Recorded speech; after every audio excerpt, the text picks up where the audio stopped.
Igbo kwen, yeah. Cha cha cha cha cha cha cha cha cha. Igbo kwezu onu, yeah.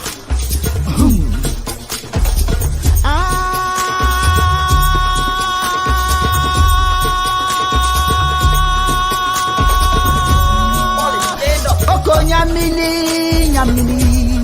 And that is what the Nigerian Koko youth nyamiri, have risen up. nyamiri, And they have walked koko up elders. nyamiri, nyamiri. Ibole, ibole, ibobono, ndamamihe. Ibole, ibole, ibobono, ndamamihe. Ebulianyelu, ebulianyelu, ebulianyelu, ebulianyelu. Anamabara na ihe dị njọ ma na-emezi konye oseke. Anamabara nọ n'ihe dị njọ ma na-emezi konye feke. Igbo bụ ndị ike, ụmụ Igbo bụ ndị ike, ụmụ Igbo bụ ndị ike, ụmụ Igbo bụ ndị ike. Koko nyamini, nyamini.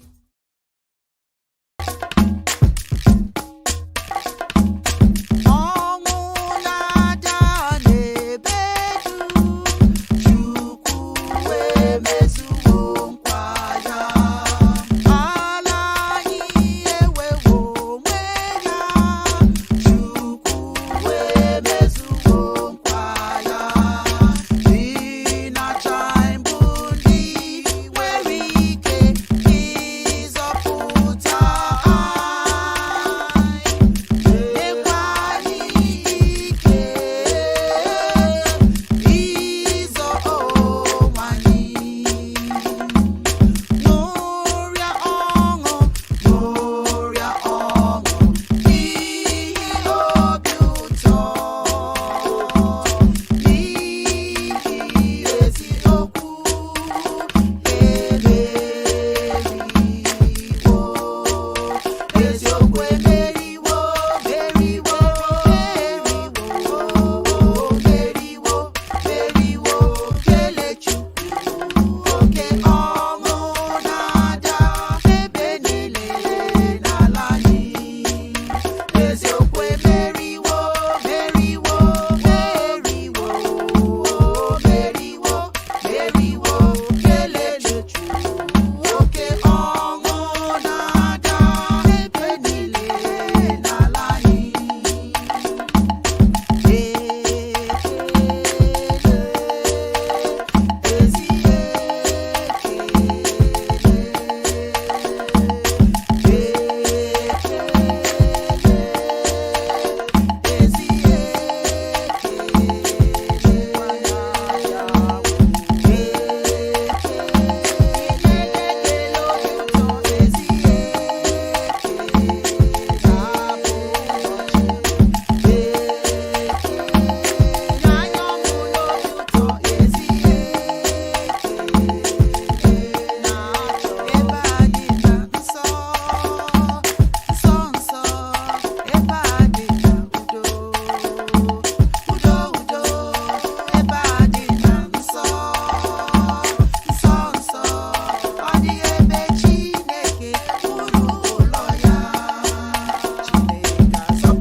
Otito niile dịrị Chineke, ọbasi dị elu, Chukwu obiọma, Chidi ebere, Olisa nwa amara.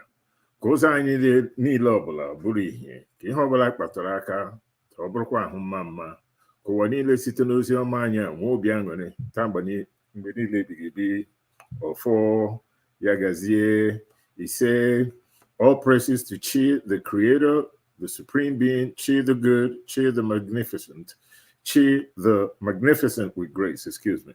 Let everywhere of our lives be light, let all our acts be crowned with good, and may the world prosper through our ministry, now and forever. So let it be. Ofo, Yagazie, Ise, Amen. Ndewonu. Ise, Ndewo, Yudi. And I want to welcome Dibias Dozie, Mamano. Every day above ground is worth celebrating. Yes. And I want to thank those of you who have joined us this morning. Thank you for being here. It's going to be quite an interesting day today. As you can tell, the topic is saga. I thought this was a very good topic because somebody raised it with me. It was a question that somebody raised, wondering why we adhere to African spiritual tradition when we had such a thing in our history, and just sort of open minds and hearts as to why certain things happen in history. First of all, we want to thank Divine Chineke, and with a different name, as you all know, in different tongues. And Chineke has different meanings in different spiritual understanding, with different spiritual understanding heaped upon the spirit. And I want to thank the honorable ancestors, Ahanke Oke Onyoha, the founder of Godian religion, Shiism. And certainly want to thank Odrahan, Queen Mother, who has left, Ngozi Onyoha, who has joined him as an ancestor, and all those greats that made Shiism, Godianism, a reality. Wherever they are, we are grateful. We know that right where we are, they are. We are surrounded by our ancestors today. I'm sure you all are aware of that. So behave yourselves wherever you are, because the elders, the ancestors, they're always watching. Holy Spirit is always around us, in us, as it were. There's not one of us that cannot tap into this divine presence within us. Unfortunately, we, as African spiritualists, we are still looked upon as different, as the other, though we seek what everyone else seeks, and that is a connection with Chineke, our source of inspiration. As we say, and I've repeated it over and over, Munachiso, I walk with Chineke. Chineke is always there to address our needs. Chineke is always there to speak with us if we'll just listen, if we'll just be open-minded. Whatever it is we seek is right there for the tapping. Today, I ask Chi, the masculine energy of Chineke, to intervene on our behalf in anything that requires might, anything that requires force, anything that may take us out of our comfort zone. At the same time, we want to call upon Eke, the feminine essence of Chineke, to come in the middle of fear, confusion, and settle our spirit in these very troubled times where good is bad and bad is good. Truth is false and false is truth. The confusion is endless. It rattles our minds, it rattles our spirit. But we call upon Eke to intervene, calm us down, and remind us that all will be well. Calm yourselves. All over the world, craziness is taking over. Craziness is taking over. It can be quite unsettling, but I want to remind we should be grounded. We should know that the greatest power there is with us and will help us overcome some of these challenges. I don't want to go into all the details about all the challenges. I'm sure it will come up as we continue with this program today. So thank you all of you for joining us. Our focus is on this twin saga in African history. Much has been made about why we should be grateful that foreign religions came into Africa and freed us from ourselves, so to speak, from the tradition of killing twins. To be sure, to be clear, that is not a part of our history that we are proud of. It did happen. But I think it's important that we discuss why it happened and why it would not happen again. What is going on in our world, or what was going on in our world back then that resulted in such a thing. And to be clear, every culture has its own history that if they can just sweep it under the rug, they'll do so.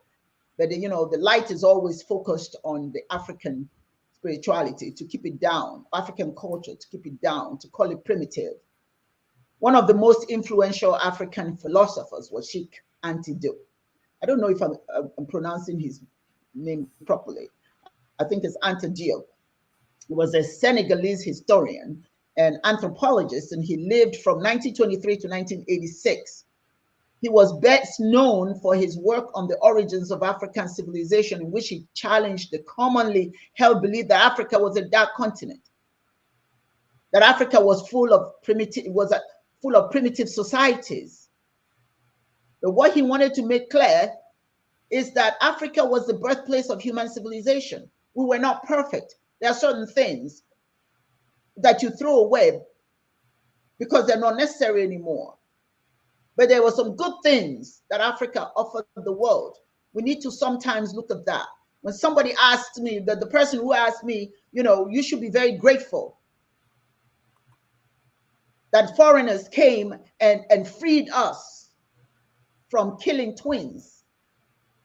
I wonder if that person is looking at the history of the Europeans, what they did that's even worse than what we did, or comparable, if you will. But I'm sure as we get into the program, we'll talk about that aspect of people's history and how come certain things are not happening anymore. And then there are some things that are still happening. If you look at these children going to school here in the United States, being killed, people going into the schools and shooting up, murdering mass numbers of children. That's going on. This is the 21st century, and that's happening. But we're talking about what happened in the past. I can tell you that you can look in African history today, look in African society. I dare say that it's difficult to find, I'm not saying it's impossible, but it's difficult to find communities where anybody goes in and just murders children, at least not to this extent that what we're seeing here. There were reasons why those things happened. There were reasons why twins were killed. And I just want to share a few of those with you. It is important to emphasize that the reasons were specific to certain regions and communities. Not every African communities killed twins. As a matter of fact, there were some communities that felt that twins was just a blessing, particularly those communities that were focused on farming. The more children, the better. So you can't say all Africans were killing twins and Americans or Europeans came in and set us free. Today, awareness, education, and efforts to promote human rights has led to the condemnation of certain things that happened in our past and will not happen any longer. At least things are put in place to ensure it doesn't happen anymore. Here are some of the things that caused the killings of twins. Superstitions. It was believed that twins were sometimes a bad omen, a sign of supernatural powers, not normal, because there's all the understanding that a woman gives birth to one child at a time, but not understanding that birth can be more than one. It was associated with dark forces of evil spirits. The one child is okay, but the extra one is an evil spirit. Their existence brought misfortune or disaster to the community. Those were superstitions, traditional beliefs at that time. Then you have the economic, social factors, social and economic fears, factors. In some cases, the decision to kill a twin was influenced by social and economic considerations. The birth of twins could, strain the resources and livelihood of families who were already struggling at that time to support themselves. So killing one or both of the twins was seen as a way to alleviate this burden. Did it mean that it was right? No, of course not. But that was the thinking at that time. And then there was fear of jealousy and conflict. It was believed that having twins in a family could lead to jealousy and conflict amongst those siblings or within the community. Twins were sometimes seen as a threat to the unity and stability of community, leading to the decision to kill them to maintain peace. That was the consideration at that time. Again, that's part of ignorance and superstition. Then there was the lack of medical knowledge, which can attribute quite a bit of it to. In societies where medical knowledge was limited, the birth of twins could not be seen as normal. It was seen as unnatural. And lack of understanding about this, I think I mentioned it earlier, multiple births and the associated risks may have contributed to the perception that twins were a danger to the mother or the community, leading to their killing. Then there was the cultural practices and rituals. Now, in certain cultural contexts, the killing of twins was associated with religious or ritualistic practices. Twins were sometimes believed to possess supernatural powers or to be connected to the spiritual realm. Their sacrifice was seen as a way to appease the gods or ensure the well-being of the community. These things happened back then. It's not happening anymore. And it was not Christianity that came to teach us that this was not right. As time went on, yes, Christianity came and they propagated against that. But as time went on, where Christianity was non-existent, the killing of twins stopped anyway. Culture is dynamic. When people started seeing the good in having multiple births, they stopped the killing. It had nothing to do with Christianity. I think the point I'm trying to make here is that certain things happen at certain times because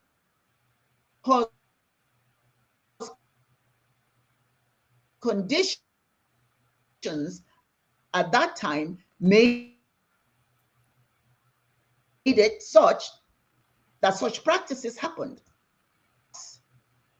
When the Europeans had such problems in their own societies. And I'm going to ask Chiadozie and Yudi come in and share the historical facts about what happened in these European countries before they came to Africa to say anything. And were they being hypocritical? What was going on in their own societies before they came to Africa? Did they come to help us see the light, or did they come to take what we had? I mean, I say, we have to tell the truth. If you're going to challenge Africa because of what he did in the past, before it became very enlightened about those things, let's look at those people who supposedly brought us this so-called goodwill. Let me go to Dibias Chiadozie, and then Yudi, I'll go to you. What are your thoughts on this topic? Yeah, and there were no good evening all. Well, the expression, the phrase "human sacrifice" Good evening. is not. Can you hear me? Yeah. Okay, loud and clear. Yes, we can hear. Yes. Yeah, Yes. the phrase "human sacrifice" is not African. In fact, the word "sacrifice" is not African. And Europeans did not come to Africa to find that word. They came with it. And so if you Google that particular phrase, human sacrifice, history of, it will take you back to the Bronze Age. That it started in the Bronze Age, around that time of the Paleolithic age. That's the time that they put it. And they didn't say it started in Africa. It's something that started around the whole world, and it's associated with evolution of religion. First mythology, and then from mythology to religion, and then blood was seen as it means a sort of substance of covenant between humans and invisible forces. So the word sacrifice is not in any way African. It is something that has always been there with every human being. If you watch the Roman, there's this particular movie titled Spartacus. I think it has to, it's about the exploit of the Caesars, the Roman warriors in the medieval period. You see that everything was about blood and sacrifice.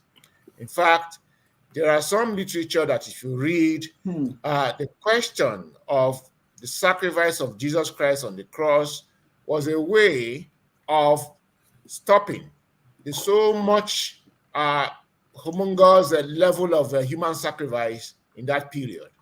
And that's why if you read the Bible carefully, it says once Christ was sacrificed on the cross, all forms of sacrifice were to be stopped. If that has stopped, I don't know. And if really human beings have stopped sacrifice all over the world up to today, I don't know. Because I do know that insofar as there is mythology, and the human mind can never overcome mythology, what will happen is that we move from religious mythology to philosophical mythology to anthropological mythology to scientific mythology. The Big Bang theory is a myth. Is a myth. Myths are those things that we create out of imagination to explain certain events that we do not witness. So myths are created in history, but they are not part of history because we use imagination to create some stories to explain certain things that we were nowhere to witness. In that sense, the Big Bang theory is a scientific myth. The evolution theory is a myth of biology because we didn't witness all of this. So myth we cannot overcome, but the thing there is that with religious myth, there was fear of the unknown, there was respect for the unseen, and so blood was seen as a means of covenant between human beings and the invisible world. And up till today, insofar as there's practice of religious occultic practices, for me, I think that human sacrifice is done up till now, today, this very hour, but it is not done the way it used to be done those days when you practically took human beings and everybody gathered and sacrificed them. It's done behind the scene. Here in Lagos, it just concluded with what is called Oro. That was done on the 16th of May. That's what you call Oro. And women were not supposed to come out to see the Oro. And as soon as that announcement of the Oro is made, all the beggars in that vicinity, they vanish. Because from past experience, once that event is announced, some of them disappear, never to return again. So I do not know whether what you call human sacrifice has ceased to exist, insofar as there's the practice of occultism that involves blood. Human beings will keep using blood. And that has to do with religious mentality, occultic mentality, because there are certain practices that are as ancient today as they were those days. The thing there is that we have sort of changed the tactics by which we do them those days. But insofar as there are occultic practices, human sacrifice will be there because what you call age is of the mind. And if we still hold on certain practices that were done 5,000, 10,000 years ago, and we want to hold on to those practices the way our ancestors used to do anywhere in the world, whether it's in Europe, America, Asia, or Africa, human sacrifices will still be done behind the scene. So for me, it's not an African thing, and it is not something that is, you say, gone are the days when there were human sacrifice. That's why every tradition, every people have a story of when human sacrifice was supposed to have stopped in the past. But that does not mean that the practice has stopped permanently. For instance, the slave trade, if you go to the history of the slave trade, it was stopped actively 1804. But that does not mean that slavery has stopped up to today. Right? So for me not to take the whole time, I think Dibias will do more justice to this. Thank you. Oh, Dibias, you did a whole lot of justice. And then, of course, okay, Dibias' introduction to this topic and giving us, an overview of this issue and how it's consumed, where people think that, everything that has to do with blood sacrifices, animal sacrifices, human sacrifices, killing of twins, blah, blah, blah, that is an African thing. It's the black man and woman that has always been involved in these kinds of practices till the European came to Africa to save us from ourselves. That's the narrative. You colonize people and you enslave people. You now control their history. You control the narrative. How people outside of the Europeans see themselves is controlled by your colonizer and your enslaver. And the first process is to change your educational system. Remove what is yours and they supplant it with theirs. That's really what's been going on. And this narrative that Africans were involved in sacrificing of twins is total hogwash. Dibias Chiedozie just touched upon it by really dealing with the word sacrifice. We were not sitting around waiting on somebody to have a twin. Then we go, oh my God, here's a twin. Let's sacrifice one, because if we sacrifice one, we'll flourish. That's the narrative that is out there, that we were involved in human sacrifice and also sacrificing twins. Well, I have news for you people. And I'm going to start with the human sacrifice thing. And let me kind of rattle off cultures, nations that were involved in human sacrifices. In the Middle East, in India, the Phoenicians, Mesopotamia. In Europe, you have the Neolithic Europeans, the Greco-Roman Europeans, Carthage, Celtic people of Scotland, Baltic people of Middle Europe, Finnic people of Finland, Germanic people, Slavic people. In Asia, the Chinese, the Japanese, Tibetans. India, in the Pacific, ancient Hawaii, the Samoans, pre-Columbian Americas, North America, South America, West Africa, Canary Islands. What about religion? Judaism practiced human sacrifice. Christianity sacrificed Christ, God himself. Since we attach gender to God, so let me just use the Christian context. In the Christian context, God is a male and sacrificed, and I'm using the word strongly and boldly, sacrificed his only begotten son. And you're worried about Africans practicing human sacrifices or sacrificing twins, which we didn't.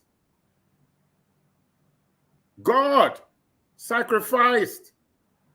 If God can do it, who are we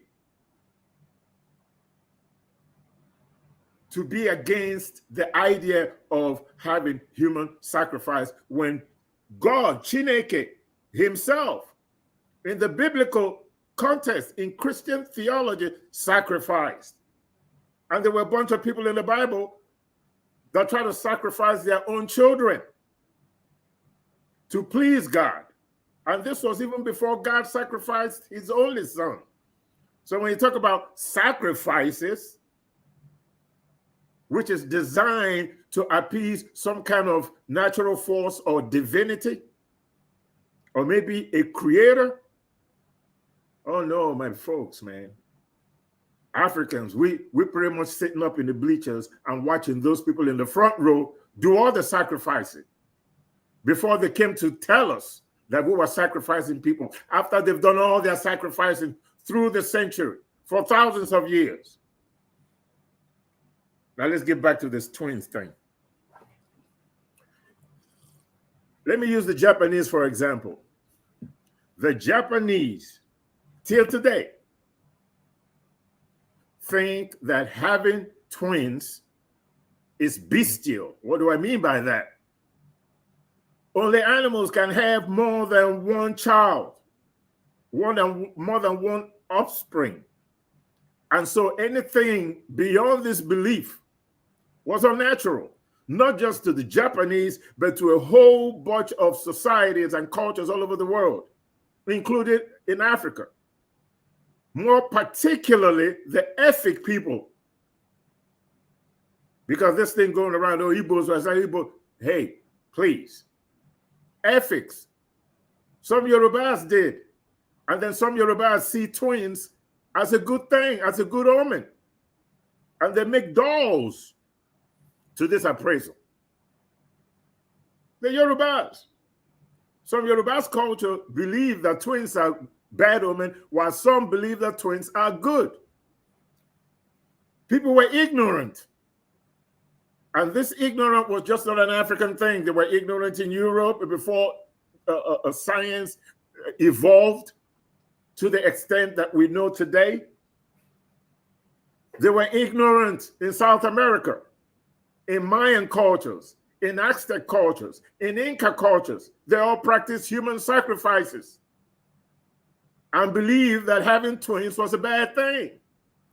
Not because they were evil, not because they were running around looking for twins to sacrifice, but because they were simply ignorant, dealing with life-sustaining forces, dealing with bad weather, dealing with land that can no longer sustain good harvest, land that is bad, tsunamis, earthquakes, all those forces that they cannot control is what precipitated the idea of an offering, whether it's human, whether it's animal, whatever it is. Some cultures used to sacrifice their weapons after they win battles. Believe it or not, they will sacrifice their weaponry to their gods. Some people who owned slaves back in Europe, even in China, when they died, their slaves were sacrificed. Kublai Khan of China sacrificed, I think it was 10 to 14,000 of his private guards were buried with him. You talking about sacrifices? How many lieges in Europe were buried with a sacrificial lamb? Egypt did the same thing. Slaves were buried with their pharaohs. The Zulus buried servants with their kings and also had a fear of twins, believing that it's a bad omen. And this goes with every culture that believed that having more than one child was bestial, because only animals had more than one baby. We weren't sacrificing twins because we wanted to sacrifice. We weren't sacrificing them at all. Twins were killed, infanticide, and it went on all over the world. So you just can't say because they killed twins that they were sacrificing anything. You just can't say that. Maybe some villages or something, maybe as far as their cosmogony is concerned, maybe it is required. The Vikings sacrificed humans. Not only did they sacrifice humans to their gods to deal with natural forces that they cannot control, hopefully for them to be able to go into battle and win, believing that a sacrifice is necessary to please the gods so that they can win in battle. And sometimes the human sacrifice was voluntary. People believing that by sacrificing themselves, they are able to get to the Norse heaven, Asgard, to dine with the Norse gods. And Odin himself will set up a table before you. People that were old in what do you call it, Viking culture, the Norse culture, old soldiers, warriors would do anything to sacrifice themselves in battle because that's how they wanted to die, so that they could go to the Norse heaven and dine with the gods. Just falling asleep and dying in your home was not satisfactory spiritually. For the Vikings, they'd rather die in battle. So they sacrificed their slaves. Some people, Vikings, Swedish, Norwegians, people from Denmark will actually give up themselves to be sacrificed to the gods. Now, how many Africans were voluntarily giving themselves up to be sacrificed? How many African societies do you know that human sacrifice was necessary to appease the gods? Not in my village where I come from. Not in a whole lot of villages that I know, where human sacrifice is a compulsory and necessary part of our spiritual philosophy, of our cultural practices. It's not an African thing. Ignorance was universal. It was universal. From the Orient to Europe to South America to Africa, we were all drinking the same Kool-Aid. Nobody was any more spiritually evolved when it came to sacrifices than the African. As a matter of fact, it is the African that gave the world a conscience, an understanding between the difference between right and wrong, which, funny enough, is all part of this divine stew that we're eating. Good and evil cannot be disassociated with the Creator. Not unless you don't believe that Chineke, God created everything, created the universe, every living thing, life-sustaining forces, our behavior, our psychology, animal psychology, how we adapt to our environment. If you don't believe that God or Chineke is responsible for mitigating these things, then you don't believe in God at all. You're fooling yourself to think that everything about God and life is all good. No, it's not. Evil, death, famine, starvation are all part of this cauldron of life because they all help to maintain a balance between the population and food supply. People lie to you with Christianism about basic human understanding of what life is all about, and we just get pulled into this stuff, hooked up into believing fairy tales and lies, allowing people to redefine who we are, create their understanding of what they want us to feel about who and what we are. What we have in common as Africans is that with other cultures is the idea that we just didn't fall from the sky, something is responsible for creation. And that something lives in our imagination, and that something is called Chineke. God, Yahweh, Uvuzilele, Nkulunkulu, Jiami, Olodumare, Ubangiji, Tamuna, whatever you call God in different languages, because we're not all Europeans, so we can't call God just God. We're not all Arabs, so we just can't say it has to be Allah. We're not Arabs. But all these are names for God. But if I say Chineke, all of a sudden you think I'm talking about something else. If I say Olodumare, as long as it doesn't gel with your European way of thinking, all of a sudden I'm doing something wrong and you're not. Bottom line is simply this. We, as Africans, were never involved in sacrificing twins as a spiritual mandate, as a necessity. It never happened. We never told that story through the generations in Africa. We didn't say that to the Europeans either. If we have, or if we don't have the basic understanding of African spirituality, African history and culture, and do a comparative analysis with other cultures of the world and see where the commonality lies, somewhere in the middle, we're all doing the same things, then you are simply ignorant, someone who is so ignorant that you don't value scholarship. Do some research before having, making blanket statements about Africans and human sacrifices and twins and all that.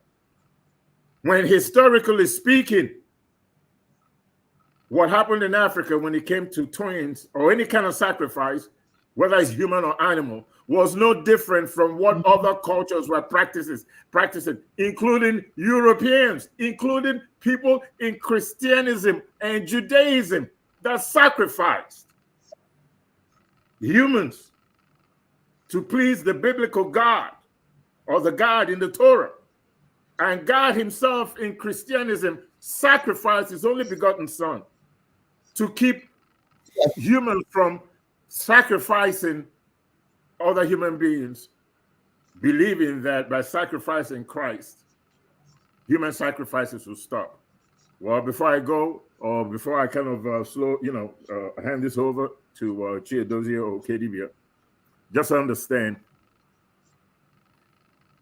human sacrifices, twins, animal sacrifices was no more different in Africa than it was in Europe until the mind evolved into its present state. Some of these practices are not talked about the way it was 1,000 years ago, but I can almost guarantee you right now, human sacrifices are still going on, and it's not an African thing. It's happening over here in America, and we as Africans, Black Africans, don't have this culture of killing. Whatever you see going on in Africa today violently is because of colonization and the European influence. As was mentioned earlier on, human sacrifices, kidnappings, going into schools and shooting up a school, you will never in the news, especially here in the United States, see a Black person, an African, with a gun in the United States blowing up kids in schools. If you see that happening in Africa, it has to do with Islam, which is foreign to us, and has to do with Christianity, which is also foreign to us. Those two religions don't like one another. They kill each other. And in northern Nigeria, specifically, Muslims are killing Muslims up there, not just Christians, all because of Muhammad, who's not even African. So this thing about human sacrifices and sacrificing twins and all that is a bunch of hogwash, because there's nothing about human sacrifice and killing of twins that is African in its original context. That's my Thank you. Yeah. Thank you. Excellent. The reason why we had to talk about this is that at some point we need to sit up and listen intently and find out what's being said about us. When you capitulate, when you accept a concept, when you accept somebody's definition of who you are, there's a tendency not to be able to rise in the committee of other people. You have been defined, so you live according to the definition. We have a responsibility to argue these things. Sometimes hiding in, you can't hide into greatness. Sometimes accepting these things as fact impacts the way we look at each other, the way we feel about each other, the way we feel about our culture. the way we feel about our ancestors, our parents, whomsoever. So I raised this because this person was so adamant. He didn't want to hear about African religion. He was so turned off. And so my question was, okay, what about African religion is so bad that you don't even want to hear it? The first thing he went to was the twins thing.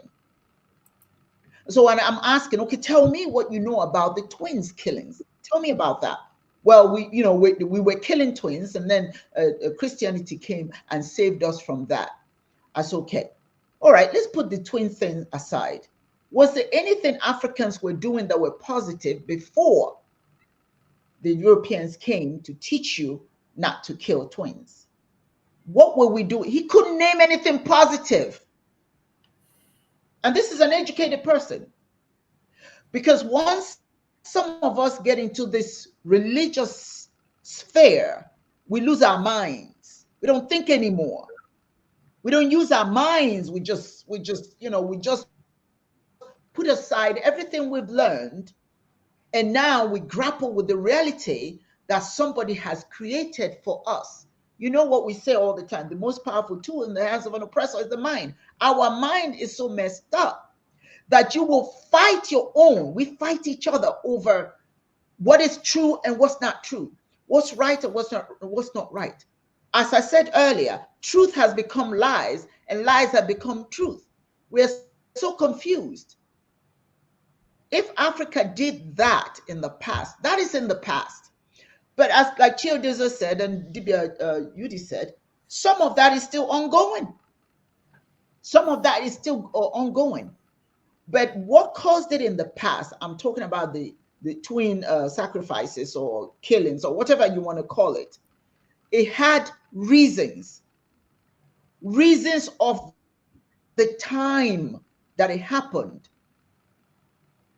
And those who you agree or you have accepted that their philosophy, their spiritual philosophy was better than yours and they freed you, have you taken the time to go back in their history? Have you taken the time to go back in their history and see how the world, how they perceived their world and what they did at that time? The word perfection is almost impossible to find somebody who's perfect. There is no perfect human being. There are no perfect communities, no perfect races, no perfect gender, no perfect anything. Perfection is left up to Chineke. We're gullible human beings that quite easily can succumb to misconceptions. You know, words are things. Sometimes words just latch onto our minds and we believe it. And it's difficult to shake. Words are like, the mind is a tool. The mind is a tool. You all know what you do with a tool. You can use a tool to break things up, to confuse. You can use a tool to repair things.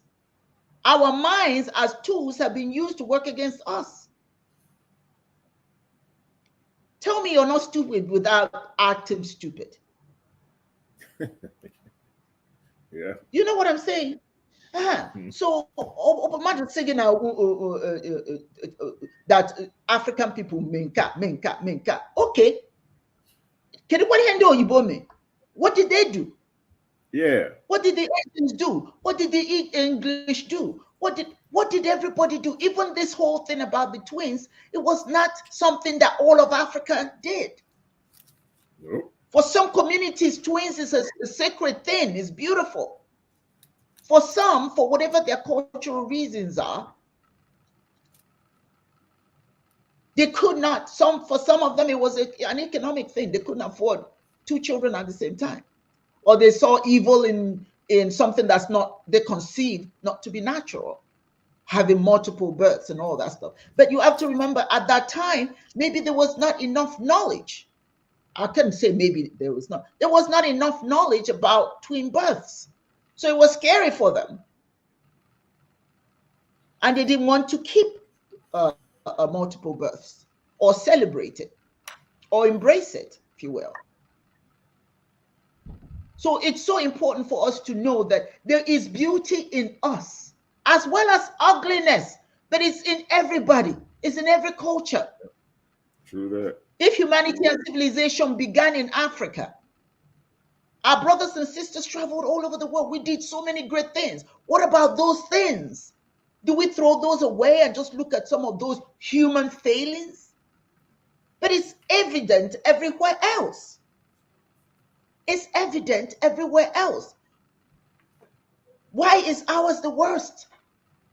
If we believe that Chineke is good, then Chineke is the only one you can ascribe perfection.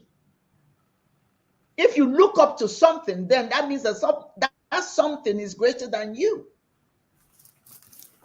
But if you see yourself as a human being, still growing, still learning, then okay, look at your history and look at the part that wasn't so gracious.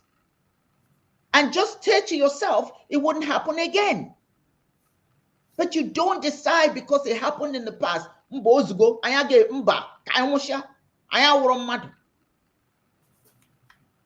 know, they say, I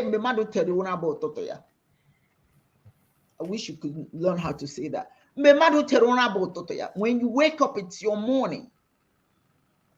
Whenever you get up in the morning, whenever you wake up, you can wake up at 6 p.m. That's your morning. Whenever you wake up to your reality and make a decision to change it, that's when you come alive.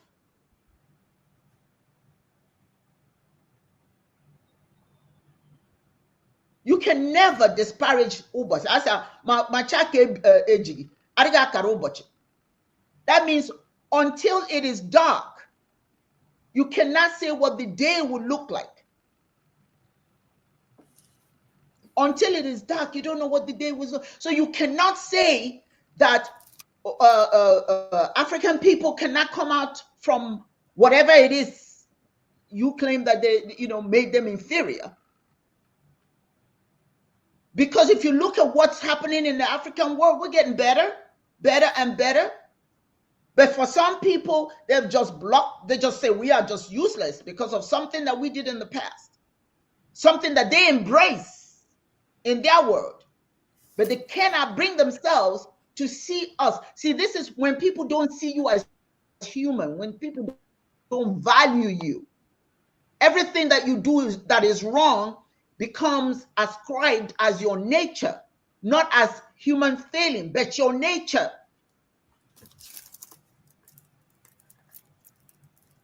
Dibias. Yeah, I was just, Dibias Charger, you mentioned some very striking, spectacular points that resonates with current happening.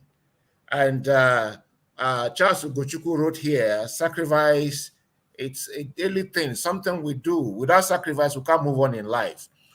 You mentioned the fact that people in the past believe that if they sacrifice to their gods, they will win in wars. And most people willingly sacrifice themselves among the Nordics. Yeah. It's still going on today with us with suicide bombers. The suicide bombers. It's going on with us. So yes. I just wanted to chip that point in to amplify the point you were making. Very well put. That is what drives Islam. That particular belief is what drives Islam. Yeah. What they call fatwa. Once they believe that whatever means you use in spreading Islam, including either sacrificing yourself as a suicide bomber or killing off the enemy, is to the glory of Allah. But those who are killed, who are non-Muslims, go into damnation. But if you sacrifice yourself in doing so, then you went to paradise. Yeah. That is one aspect of the sacrifice human sacrifice going on right now. The other one is organ harvesting. Yes. That is going on now in Nigeria. In fact, when you hear the headsmen, that's what the business they are into. Yes, I heard about that. Yeah. That's the business they are into. And one of the reasons why military checkpoints are being attacked in the East is that it is at the military checkpoints generally, that human beings disappear. Yeah. And there have been rumors that if you go to the military barracks in the East, you will find large refrigerators with human parts. It is Wow. part of the thing that triggered off the NSAS. Yes. Yeah. So it's that's why I say the question of this mentality of sacrifice, human sacrifice, it inherently means whether it is sacrifice of twins, human sacrifice, it inherently means in so many dimensions, they take different perspectives. Yeah. And so it's a human mentality thing. And then as for whether sacrifice will stop, insofar as there is a relationship between humans and the spirit world, we cannot avoid sacrifice. Because there's what you call in occultism, there's what you call endoplasm. Ordinarily, as a researcher, if you are involved in deep mental projection, you discover that you go weak. Especially if you did deep mental projections overnight, in the morning you are weak and tired. It means you opened up some astral files and your blood was sucked. Yeah. And if the same thing, if you do some deep spiritual invocations and evocations, those elements will suck your blood. The thing there is that they suck it just enough for you to survive. And that is why all spiritual occultist systems develop the culture, the right of killing of animals to sacrifice their blood so that their own blood can be saved.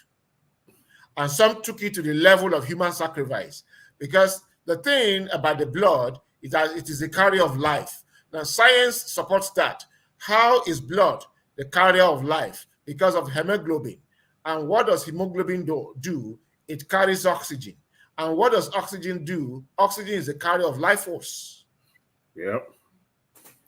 And so that is why if you really want to give life to things, by the time you make chantings, you pour libation on it, then you bring the blood of something and pour on it, the more you do it, the more that thing acquires an essence.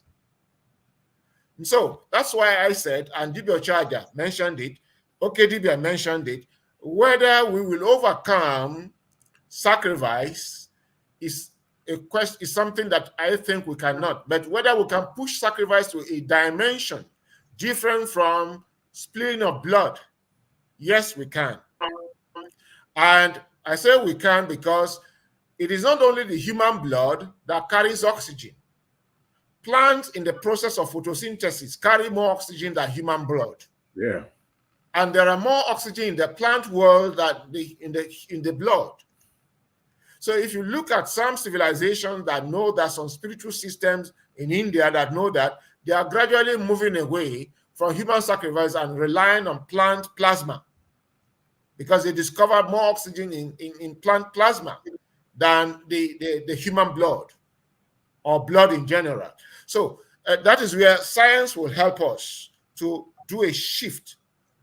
All right. But if you look at it, sacrifice is something that has been there from beginning.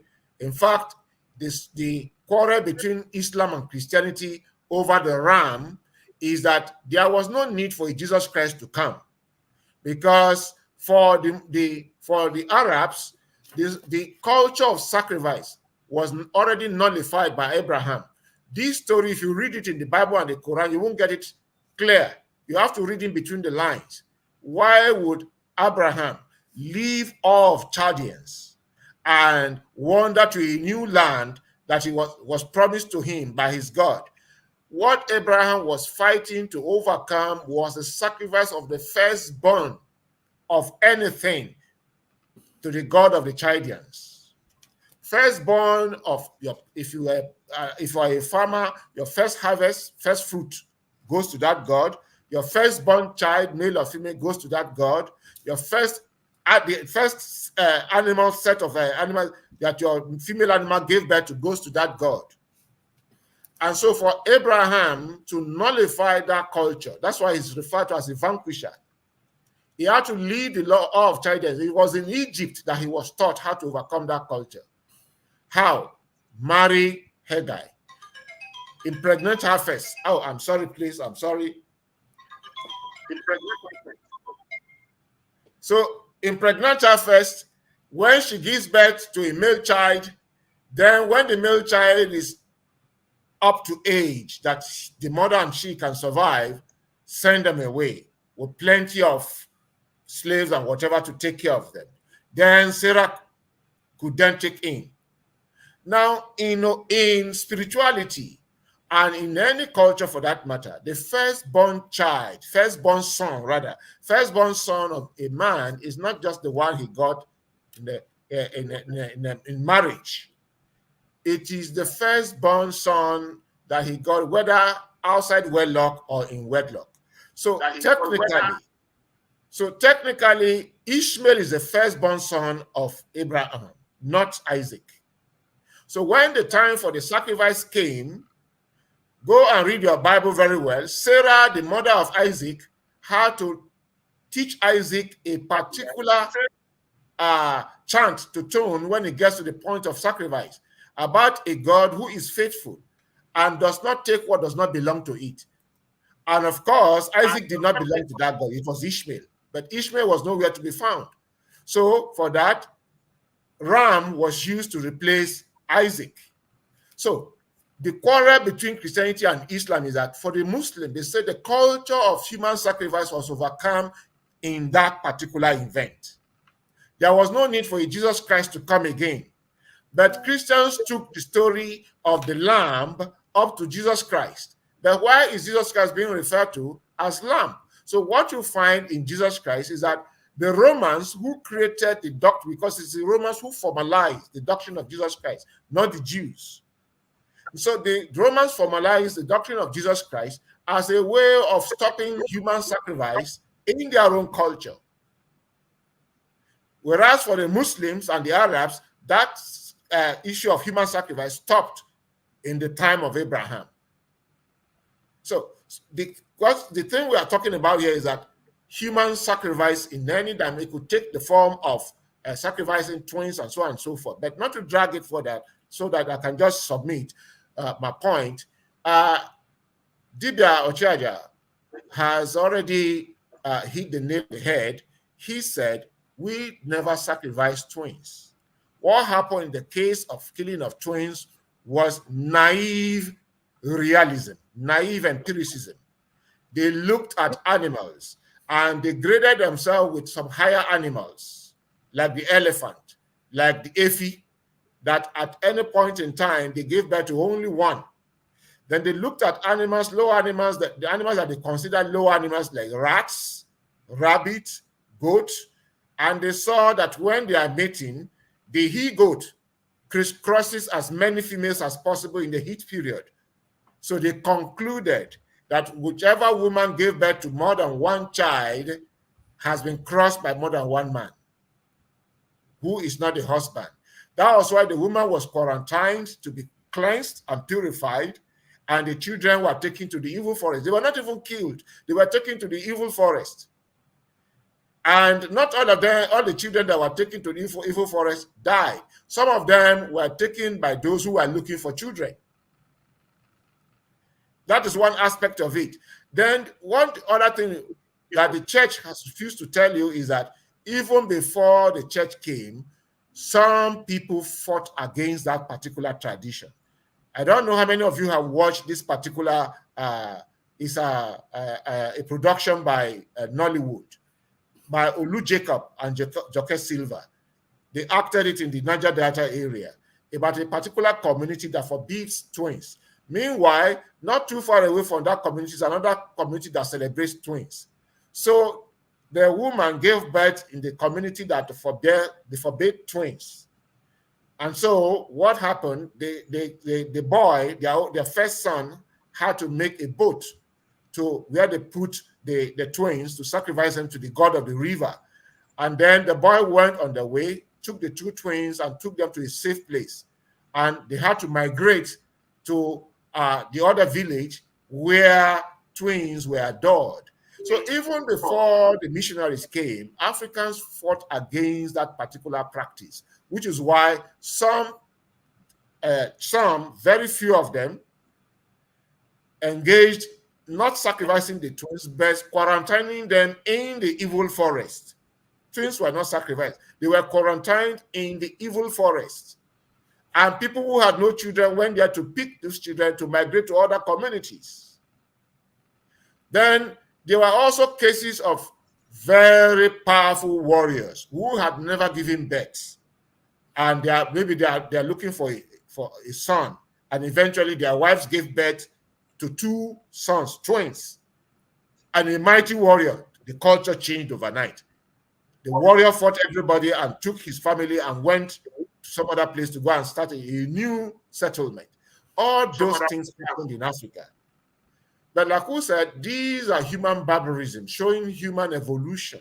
So that particular point made by Dibias about somebody saying nothing good has ever come from Africa, way back 1994, when I started this journey, and I finally made up my mind that I was not going to do anything Christianity or Islam. I will start inching my way into African spirituality. Somebody came to convince me that why I should not patronize African spirituality, and I asked why. I said, "Oh, we glory in human sacrifice. We are very wicked." When he finished, and I asked him, "Yes, let me accept. We do human sacrifice. Well, I accept, but if you give us 100 years or 1 million years, would we have sacrificed the number of human beings that white people perished in the ocean during the transatlantic slave trade? Over 54 million people obnoxiously perished. The first ship to come and pack slaves from Africa was codenamed Jesus, 1492. And while they caught the slaves and they were crying, they were being separated from their loved ones, under the cabin, a space made for maybe 20 people, 200 slaves were sandwiched there like sardines, male and female. They vomited in that place. The women did their menstruation in that place. Excrement was passed by them in that particular place. They pulled and weed on that particular spot. Yet, atop the cabin, led by the priest, they sang Amazing Grace to the Lord, Christian God. If you doubt what I'm saying, go to Ghana, make a trip to any of the castles, either Elmina Castle, Cape Coast Castle, or any of the castles. There's a particular place they call dungeon, where slaves were kept. Ordinarily, if you look at the place, it will conveniently take just 100 people. But over 1,000 people will be sandwiched there. Yeah, so let me round off. Now, if you go to that place. Can you hear me? Yeah, let me round up. So if you go to that place, the site has been excavated several times and chemical poured on it, yet it smells of stench. And on top of that particular dungeon, Amazing Grace and praises were sung to the mixed Christian God. So human barbarism, if you're talking about human barbarism, well, I don't think anybody has done that more than the European. And to summarize this particular, let me give you this for a take home. Will Durant, the American philosopher, wrote, he said, he doesn't see anything benefiting that science has brought to us, because science heals us in retail through medicine, but perishes us wholesale in war. One bomb blast takes out a whole civilization. And we don't consider that to be human sacrifice. You are looking at ours that it is primitive, that you praise the West when they are shooting gun. One gunshot machine gun that can roll 2,000, 3,000 bullets in a matter of minutes and is killing people. Instead of us condemning it, we keep praising it. Oh, it's so fine, so sophisticated. I think something is wrong with us. We better re-examine our heads. Thank you. Thank you. Good point. Thank you. Good. I think that I want us to go back and restate what we're saying, and that is, you can call it whatever you want to call it. A sacrifice is a sacrifice. The twins, whether you call the killing sacrifice or you don't call it sacrifice, it did happen. And as I stated earlier, there were reasons for it. and it's still going on today. But it's not going on today based on the reasons of the past. The reasons, as we said earlier, culture is dynamic. Okay, there's some aspect of as early as 1996. Okay, there were still women struggling to keep their children, who had to give their children away, because if they didn't, they would be killed. This is the reality of the child infanticide of twins. So it did happen. Um, it doesn't make it any. It doesn't make it any worse. What test and all of that? Yes, Dibias children, as you just indicated, we seem to celebrate murder. As long as they are not infants, I suppose they think it's okay. All right. Infants become adults. So once a child is born, by God's grace, they become adults. But it seems like in the Western world, if you kill an adult, it's worse than when you kill a child. When that child becomes an adult, when you accept killing any human being, sacrificing any human being, it's bad. Whether it's a child, whether it's an infant or an adult, it's bad altogether. The point I'm trying to make here is not to say it didn't happen in Africa, because it did happen. What I'm trying to say is there were reasons for it. And those reasons we should be fighting against. Those reasons, because it's still happening to some degree for various reasons, we should be making it such that any life taken is bad, whether it's infant or an adult. The argument I had with this person was that he made it appear that taking of human life was just inherent in African culture and not everywhere else. It's everywhere in the world, as you all have aptly described. But for us as spiritualists, African spiritualists, we should not discard a spiritual nature, a spiritual tradition, because of some aspect of it that engaged in something that now, in 21st century, we frown upon. They didn't frown upon it back then because they had reasons for it. Now there's no reason for it. So we're certainly frowning upon it. And spiritually, if you cannot, then there's nothing we can say and do about our African spirituality. We cannot celebrate ourselves. You don't celebrate your culture, you don't celebrate your African spirituality, you shouldn't be celebrating anyone else's. Okay. So whatever those things were in our past, they shouldn't be, and they are not in our present as they used to be in the past. We need to be cognizant that other people are doing the same thing. We're evolving, and we must continue to evolve. Where we see infanticide of twins or even single babies, we should fight against it. That it was done in the past, okay, for whatever the reasons are. It was wrong, but that was the mindset of the people at that time. Now, it doesn't mean that we as African people engage in such things to the extent that somebody will challenge my spirituality because of what happened in the past. It happened in the past. As spiritualists, we must work against it. So the question would be, what are you going to do now? What do we do now? Every time we see it, we call attention to it. As Dibias Childers said, it's still going on. As Dibias Yudi said, it's still going on. In what manner is it going on? That's what we have to fight against. No human sacrifice is worth being proud of. I don't care what the reasons are.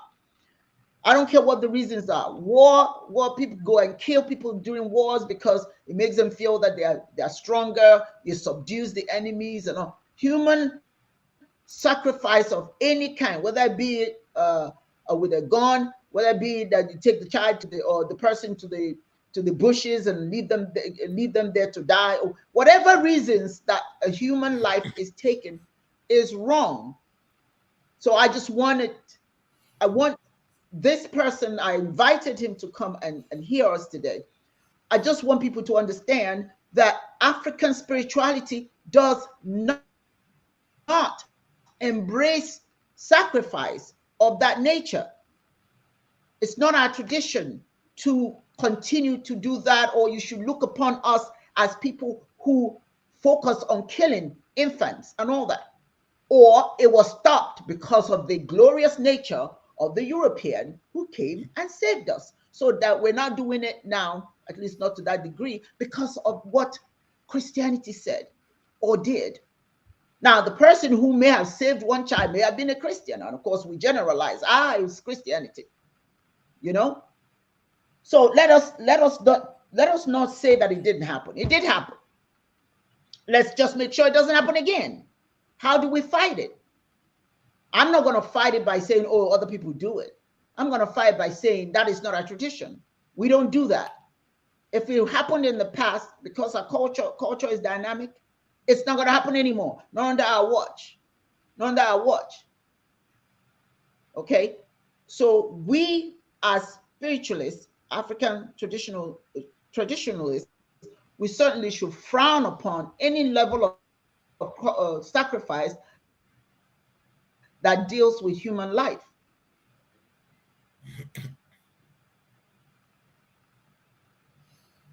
Are you frozen? Past, it's not acceptable now. It cannot be done now. And nobody came to teach us that it was the wrong thing. Now, as we said earlier, there were cultures who had found value in twins. There were those who didn't, for whatever their reasons are. So it's not an African thing. We're generalizing. This person who challenged me generalized that it's African culture. No, it's not. In some cultures, yes. But we, as traditionalists, what do we plan to do about that? How do we combat that? What in our way of life, what in our presentations, wherever we find ourselves, do we say about such things? Because it's still going on. Whether we like it or not, it's still existing. Dibias, you said that. So what do we do about it? What do we say to our people? Like I said, what do we say to our people about the good that is inherent in African spirituality, aside from all those negative things that are ascribed to us? Did it happen? Yes. Is that part of African spirituality? No, because Africa is a huge continent with different cultures that do different things. There are certain things that some cultures focused on in the past, or perhaps are still focused on it now. That is no good. But the totality of African spirituality, we don't, there are some African spiritual practices that involve, killing an animal and drinking the blood and all that sort of thing. But it's not throughout Africa. There are some cultures here in America that will make your head spin, but it's not throughout America. It's not throughout England. It's not throughout, there are some things that they do in Asia that you and I will frown upon. But we have to be intelligent enough to know it's not everywhere. It's not everywhere, some of the things that you see. As a matter of fact, they're stopping it now, but they used to abort, I believe it's in China, they used to abort babies, and they were delicacies. What about that? But it's frowned upon now, so it's not happening, at least not overtly, covertly perhaps.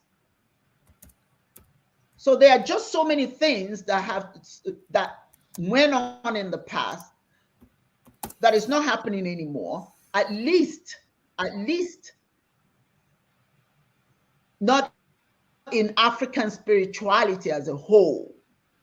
There are some things that are still going on because culture is dynamic. Because they're diverse cultures that do different things. I just am opposed to the whole notion that this is African spirituality or African culture.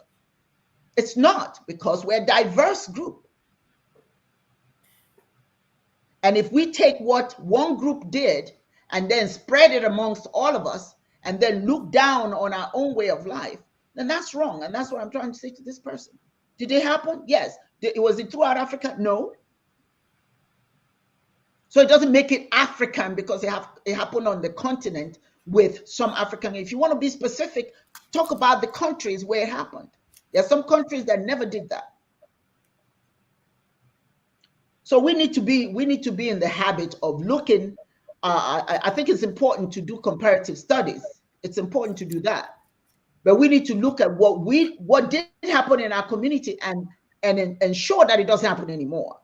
Ensure that it doesn't happen anymore, regardless of what they're doing in Europe, regardless of what they're doing in Asia, regardless of what they're doing in the Middle East. It doesn't justify us doing it. We need to speak out against what did happen and ensure it doesn't happen anymore. Like Dibias, you and Yudi, it's happening. It's still happening in Africa right now, in some African enclaves. So what do we do? What do we do? Do we excuse it off? No, those are the kinds of things that we say, no, it shouldn't continue to happen. It shouldn't happen. The fact that they're doing it in America, they're shooting up everybody, doesn't justify us doing the same thing. So at some point, sanity dictates that we stand up and say, okay, maybe this happened in some communities. Don't put us all in the same bucket and say we are all like that. We're not. But does it exist somewhere? Did it exist somewhere? Yes, it did. But is it still going on today? Yes, it is. What do we do about it? What do we do as traditional Africans, traditionalists, because it's our reputation on the line? All that nonsense is being spewed about us. Beyond arguing about whether it's true or not, many of it was true, many of it was not. What do we do now? How do we change that perception? It's a perception of African spirituality. How do we change that? We can't deny it, but we can certainly ensure that there's an understanding why it happened and why it must not continue to happen. We're not going to emulate what the Europeans or whomsoever is doing. We are going to focus on our traditional practices. What is it about this thing that's wrong that if we see it, we must say or do something to stop it? Because according to both of you, it's still going on. Yudi. Well, it's still going on, but two things are happening. One is going on because of, how do I say, the kinds of leadership that takes from the poor and engorge themselves. I think it's important. I'm a big fan of comparative study, and to change the perception that people have as far as Africans are concerned and religion and sacrifices and all that is to continue to have the kind of forum that we have right now, and then talk about it and then do a comparative analysis so that people don't think that this thing about human sacrifices is just one-off.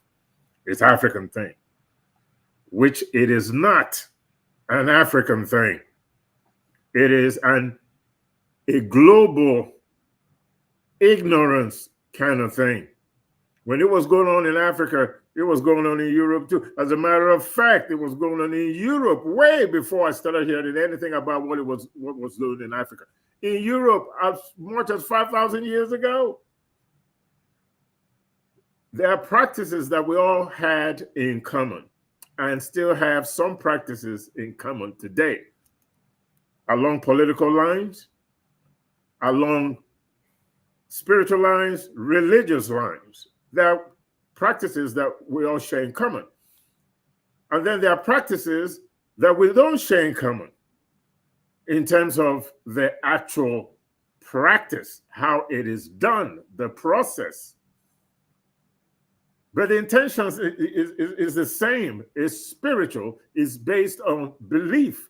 It is a way of trying to negotiate the human condition, to explain things that we otherwise have no explanation for. And most of what we don't have explanation for is life after death. I can tell you the scientific composition of water, but I cannot manufacture it. Isn't it funny? You know the composition of water, but you cannot go in the lab and create it. You can't. Even if you puts those mixtures together, you still can't make water. You can have things evaporate and end up with water. Water coming out of plants, animals, what have you, out of living things. If you strip the H2O out, or if you kill up everything else and what is left is a liquid, the water comes out.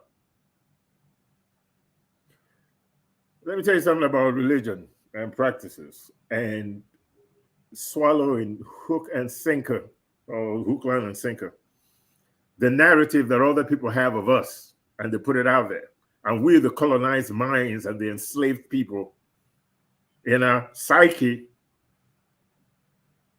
We start to go through this Stockholm syndrome. Yes, he may have taken us as captives, but at least he gave us food to eat. And then you forget that he held you captive in the first place. That's Stockholm syndrome. There's so many different religious practices in the world that sometimes if you see it right now, you're going to garner millions of views if you put that on the internet. I'll give you an example. There's a practice by Buddhists, monks, specifically of Tibet, where when you die, when somebody dies, they take you to this hill and leave your body there for the vultures to come and eat your carcass. In other words, if the vulture eats the body has no sin. So Tibetans, they feed the bodies to vultures as an offering to other living things. They feed the human body, the dead person who is now dead.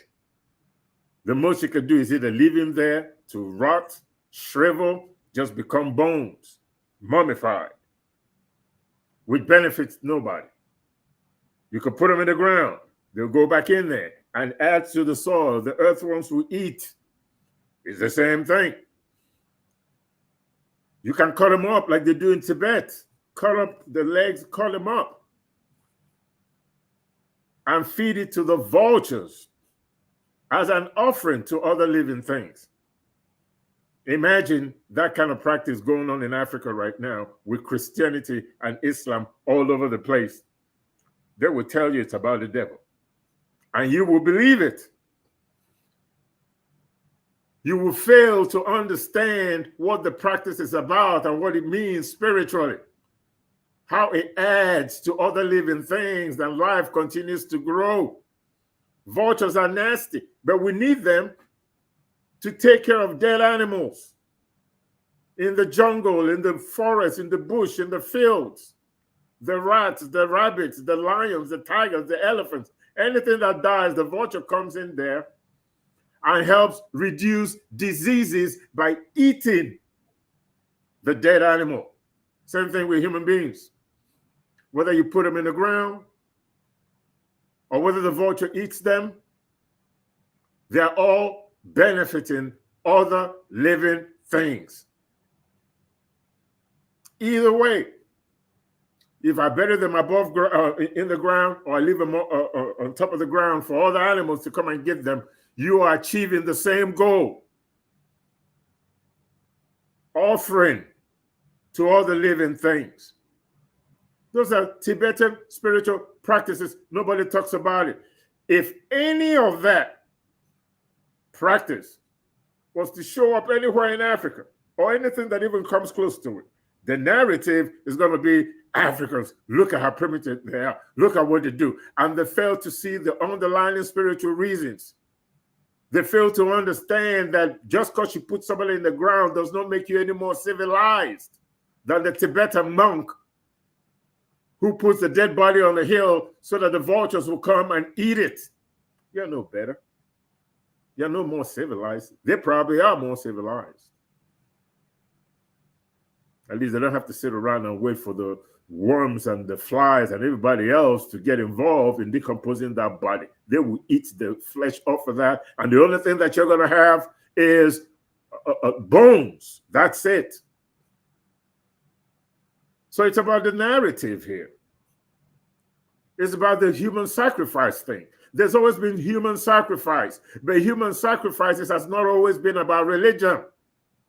There's human sacrifice in battle.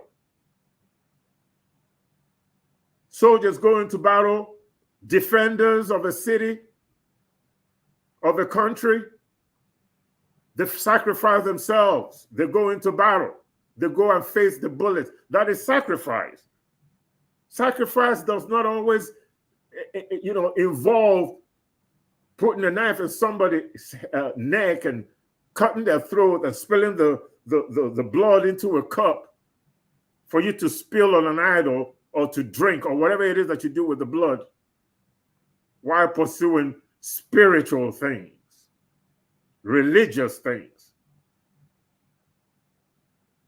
There were hundreds of thousands of Japanese whose lives were sacrificed by the United States to prove to Russia that not only do they have an atomic bomb that they could drop on Russia, who at that time and still is a competitor to the United States, particularly when they were going after the scientists, the remnants, the leftovers from Peenemünde in the Baltic Sea during World War II, when they were developing the V1, the V2, and the V9 rockets that used to strike England from the island of Peenemünde.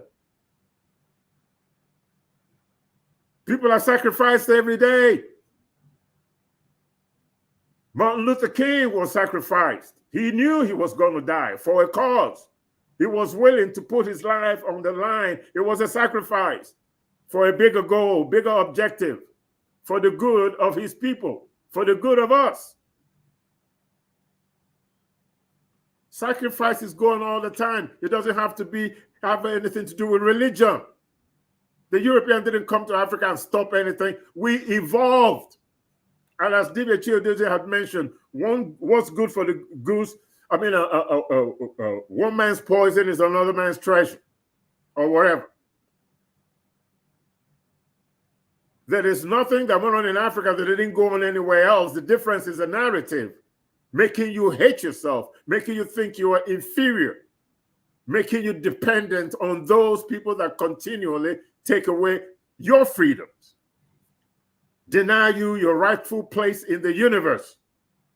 It's the same people that make loans so expensive that once you pay it, the next generations of children from whichever country took those loans will never be able to pay for them. The interest alone will go on for years to come. The sacrifices in Nigeria right now, every day, having to mitigate the horrible leadership that we have over there. How many lives have been sacrificed by insisting, I'm not going anywhere. I don't care if Boko Haram comes to my village. I will stay here, sacrifice myself to prove to them that I'm not afraid of them. Maybe if enough people sacrifice themselves, Boko Haram will get the picture and stop the invasion, since the military seem to be powerless to stop them. Egyptians sacrificed their first sons because God intended it that way. So every child had to die. God in the Bible was already involved in human sacrifices. Started with Egyptians. As a matter of fact, started with Abraham. And then, of course, told Abraham, oh, I'm just testing you. You don't have to kill your son. And what if Abraham had failed the test? What would have happened? Would he have killed Abraham now for it? Would he have cursed Abraham's children? What would have happened if Abraham did not attempt to sacrifice his child? I'll tell you what happened. It was the same thing that God did, sacrificing his own child for a cause that after the sacrifice of the children of Jesus Christ, who amongst us got the message and stopped the sacrificing? Because after that, people were still being sacrificed and are still sacrificing today. So what good was it that his only begotten son was sacrificed when the sacrificing is still going on? It was supposed to stop all the sacrifices, but I guess we didn't get the memo. Nobody told subsequent generations that Jesus Christ has been sacrificed for their own good, so it's not necessary for them to sacrifice human beings anymore. Was that why God sacrificed his only begotten son? To stop humans from killing other human beings? From sacrificing? Exactly what was Christ's sacrifice for us? According to them, for the sin of man and woman. So that sacrifice had nothing to do with killing babies or anybody else. For the totality of sin, whether you're a murderer, you're a thief, whether you like to sleep with other people's wives, whether you like to lie, whether you bear false witness, whether you do everything in the 45 commandments from the Egyptian Book of the Dead or just the 10 from Judaism. It's your choice. Pick your poison. The bottom line is, the gentleman that had the conversation with you, Dibia,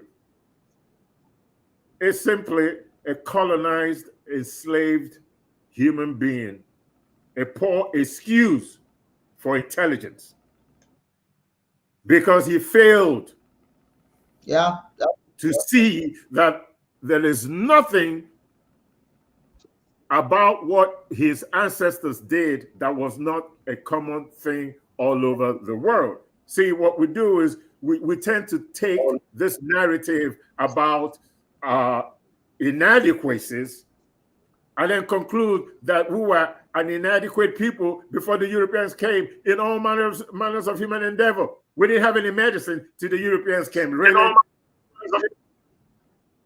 What exactly did the European bring to us? Did they bring schools? We didn't have our own educational system. We didn't have our own cities. We didn't have our own form of transportation that was adequate for your environment. And as we evolved, the Europeans just didn't wake up one morning and had a Rolls Royce, a Bentley, a Vauxhall, a Morris Minor, a Ford. What is it that the European was given that the African didn't have in the beginning? Foresight, religion, spirituality, inability to have offsprings till the European came and taught us how to make babies? What is it that the European gave the African that the African didn't have before the European came to our shores with the Bible and the Quran in tow, or the Arab? The only difference between us and the European is our spirituality. We always had a red carpet for the visitor. You come into our house, we break the cola, we give you the chalk. I am meant, I am mimo. We are the only people that will guarantee you that as long as you are in our house, we will sacrifice our life for your protection. That's African spirituality. That's African religion. That is a civilized African way of behaving.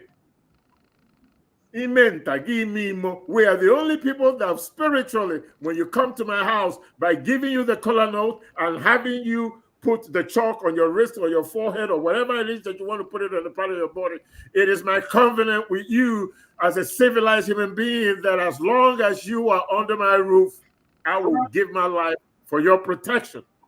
How dare they give my life the African? Spiritually inferior.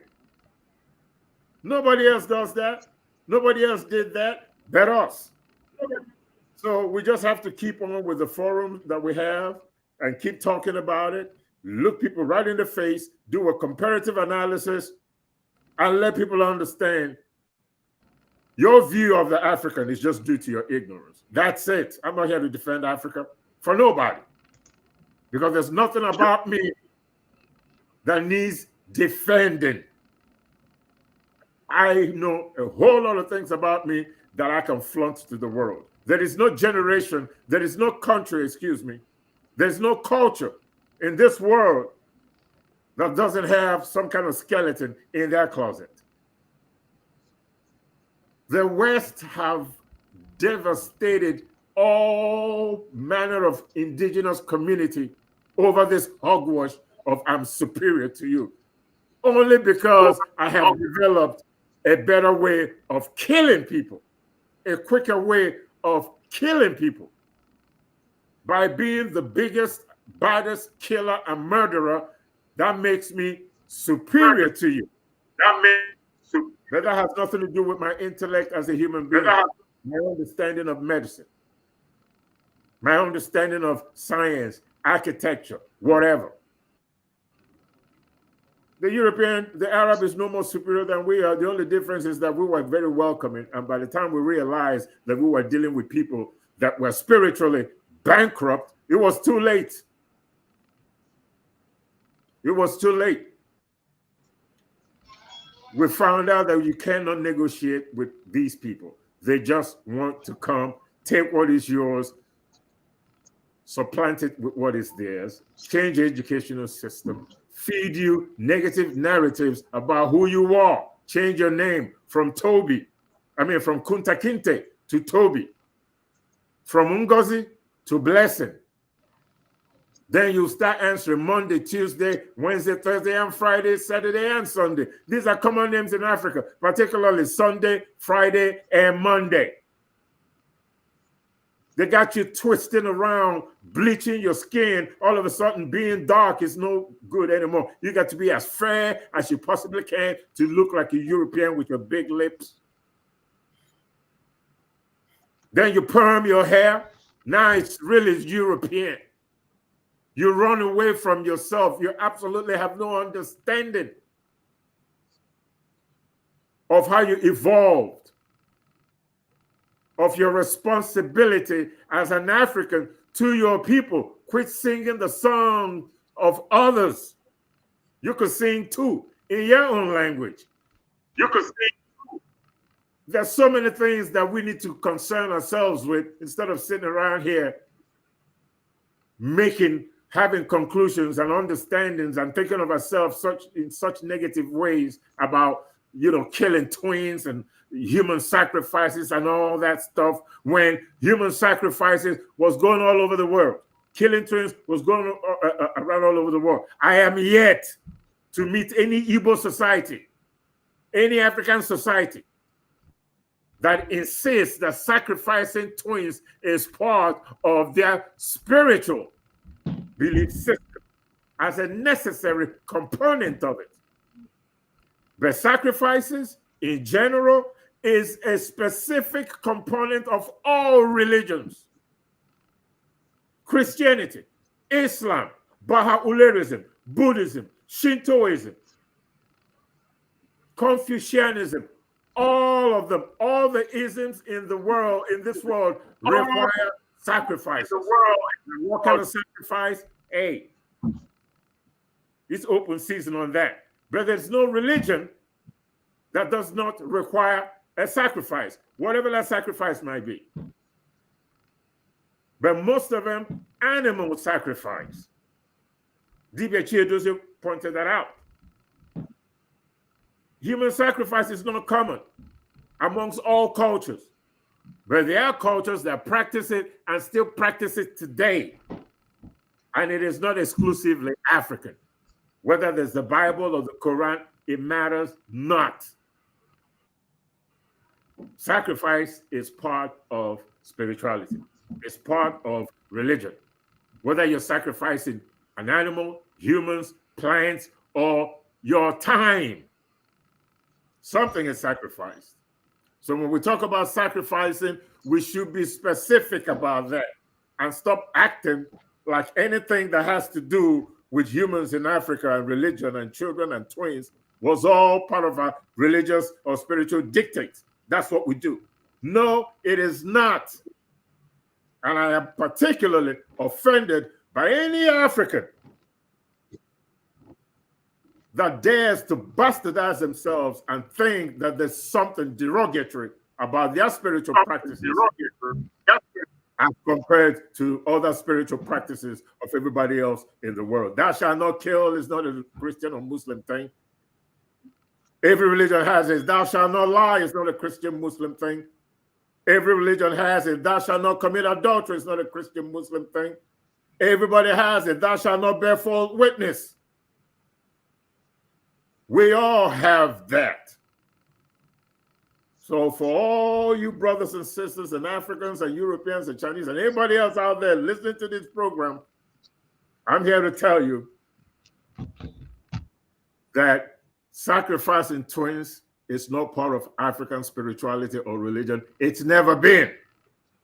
Killing of twins was global, doesn't go on today. And that was due to ignorance. That's it. It was due to a lot of things. It was due to a lot of things. It was due to a lot of things. Thank you so much. There's a lot of things, but that's the main reason. The main reason is because of ignorance. That was the main reason. 90% of the reason why twins were killed was because of ignorance. The other 10% may have something to do with religion and spirituality and all that, which is global. But as far as Africa is concerned, so what? So the question that I asked earlier, the question I asked earlier is, what do we do about it? Because there were reasons that it was done. So we must make sure that those reasons don't exist. We focus on us, not other people and their nonsense. But we focus and that's what I was trying to say to this person. It's something that happened back then. There were reasons for it. You need to know what those reasons are, so that we make every effort to ensure that it doesn't continue. Socio-economic factors. Look at the poverty. Look at the poverty in some of these communities. What are leadership doing to tackle poverty? All right. In the past, that led to some of the what we experienced with twins and whatever other sacrifices. So what are we doing about that? Our leaders must do something about providing people the opportunity for economic movement, right? How about the fact that you have, like you said, ignorance? How about educating so that people get education, get educated, so that aspect of it, that what led to it in the past does not exist anymore? How about that? How about this whole education eliminates the fear of jealousy and conflict? I mean, like, to think that twins will be jealous of each other, and because they'll be jealous of each other, then we need to kill them. Those are some of the foolish reasons why some of those things happened. Again, I emphasize, those things that did happen, it wasn't an African thing. It was something that happened in some African communities. We just need to make sure that such things don't happen, or at least continue to happen, by eliminating some of the reasons that they did happen. Because when you don't eliminate the reason why certain things happen, they continue. Even here in America, where you find people, the police that will kill people, if you don't address that, it will continue. Okay, people go and you want to say, oh, you arrest somebody for stealing. If the person is poor and can't eat and has to feed their family, they're gonna steal. So these things that cause things that we're uncomfortable with. Let me just say this real quick, and I know Chidozie will run out of time. You're frozen. So while you're frozen, I can't hear you. So let me just say this real quick. I think Chidozie can hear me. Your screen is frozen. I can hear you. Yeah. I just want to say this real quick because I'm frozen. Yeah, you were frozen for a while. Yeah. Mm-hmm. Well, you're freezing now. I'm frozen, or Chidozie is frozen? Who's frozen? No, you were frozen. Frozen? Your stuff, you're frozen again. Your stuff goes in and out. Let me just say this while we're trying to get that, because I know we're almost out of time.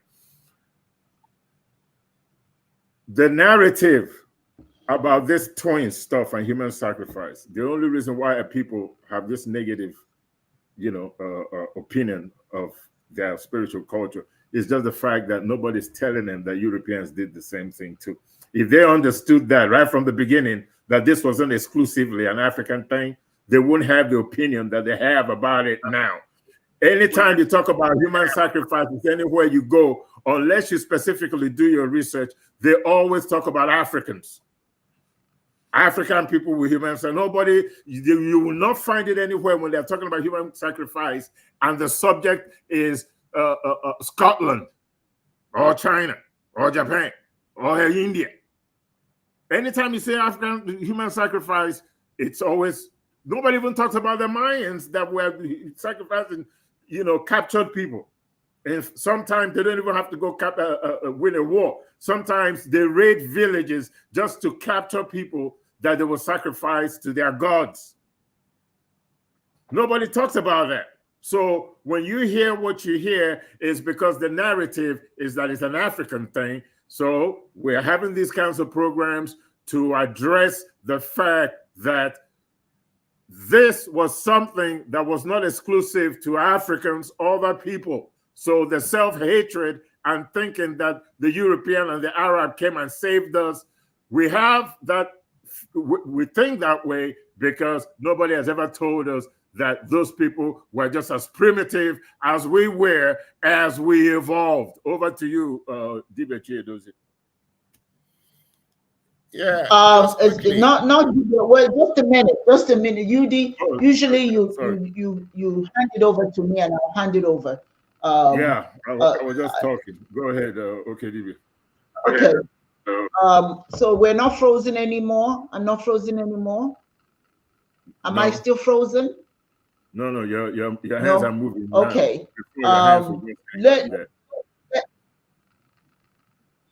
Okay. All right, Dibias Chojo, since I'm having challenges here, I think make your final comments and hopefully you can hear me. Yeah, like we said, human sacrifice of twins, and so on and so forth. There are things that happen virtually in every culture, in some certain cultures that did not see twins as a matter of blessing. There were other reasons, maybe poverty, hunger, and other things. And so they had to sacrifice those children. Well, whereas some other cultures like the Yoruba and some other parts of Nigeria and Africa saw twins as the gift of twin souls. And then they really created some rituals around the twins. And even the one that is born, the child that is born before the twins is given a particular name. The child that comes after the twins is given a particular name. And twins, there are certain rituals and rites done about twins so that they will live and stay, they won't depart, and so on and so forth. Now, so what are we to do? The first thing we have to do is to keep on the narrative. It's not something that we are going to talk about once and we stop. That's one. Two, we really need to change our education curriculum. That's the thing there, because it's high time we stopped teaching histories like Mungo Park, Discover River Niger, Mary Slessor stopped the killing of twins and all of that. We should teach more of those activities within Africa that show that Africa was evolving before its evolution was truncated by the coming of the Europeans. And we also must teach in our education curriculum to show that the missionaries coming to Africa was not for the sake of Africa, but really to aid and abet the doings of the administrators. So actually the administrators succeeded mostly because the missionaries were there giving them information, using confession as a spy network to aid and abet what the colonial administrators did. The same thing the Arabs did through Islam. So religion is not innocent here. And then we need to change the narrative. And the narrative we have to change is that we need to go into the study of anthropology. Because one thing people don't know, in this part of the world, Africa, we hate anthropology because we think anthropology was used to disadvantage us, in the sense that the Arabs studied us anthropologically, the Europeans studied us anthropologically, but we forget that everything about African studies is still hinged on anthropology. So we have to develop our historiography and our ontology, based on our spirituality, to redefine anthropology. We must give our own understanding of the human person. We must project our perspective and views. And that means we really have to also talk about having genuine African nations, because the way African nations is for now, all these Nigeria, Ghana, Cameroon, South Africa, they are all colonial creations. And insofar as we keep living within the colonial enclave, we keep teaching the curriculum of the colonialist, XY colonialist. The essence of keeping us together through the Commonwealth, through the French Anglophone Federation, and so on and so forth, is to ensure that the colonial structure is not altered, so that we will always rely on them for education material, we always rely on them for ideas, and then they will always direct our historiography, direct our education, direct our religion, and whoever directs your education, directs your religion, controls your mind. So a lot of things we have to do, but I have to stop it here. Maybe some other time, if we have the opportunity to continue, we'll give other explanations. Nice. Thank you so much. Thank you. I do apologize that because it's supposed to. Yudi, I don't know about your place. It's supposed to storm here, so we're already feeling the effect of the storm. You know, you can hear the rumble, and so it's impacting. It shouldn't have, but it is impacting my internet. But I think that this conversation, I want to thank you and Dibias, both of you. Wonderful contributions you've made, and it's something that needs to continue to be talked about. It is my hope that those who have heard what we talked about today should ask themselves the question, where do we go from here? What do we do now? When somebody approaches you and talks that nonsense about, you know, African spirituality used to kill twins, and we were saved by Christianity. I hope that you learned enough to know that it is nothing unique to Africa. And as a matter of fact, it's not all of Africa. What happened had reasons. And if you know what those reasons are, at least for those countries where it happened, I dare say that in my own country, it did happen and still continues to be a challenge right now. What do? We can talk about these things, but also we must have solutions. So what is the solution? Are you going to be a part of the solution, or are you going to wait for somebody to solve it? We are a part of this. Dibias Chedozie and Dibias Yudi, they can only give you as much as they possibly can, but you are a participant in this whole scheme of things. What are you going to do? It's not about us coming here and listening and hearing what we're talking about. We're hoping that you will say, okay, well, I heard enough for me to use what I heard to impact change. Okay, and the change in this case is, if it's going on, it needs to stop. Wherever it's going on, it needs to stop. And secondly, we need to let people know this is not akin to African people. Okay, this is a worldwide phenomenon. All right, people are doing all kinds of things to sacrifice, or whatever name you want to call it. So it is wrong to assume that it's an African thing. It's not, okay? And where it does exist in the world, we need to find out and ask ourselves, how do we stop it? Because anything that involves human sacrifice is wrong.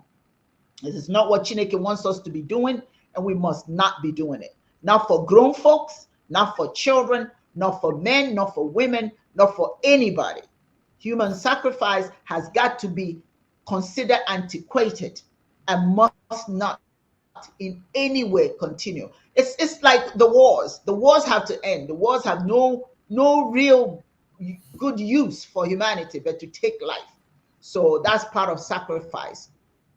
So that sacrifice of warring must stop. Going to schools and shooting people, stop police brutality. All of those things must stop. Anything that takes life is not something that we should embrace.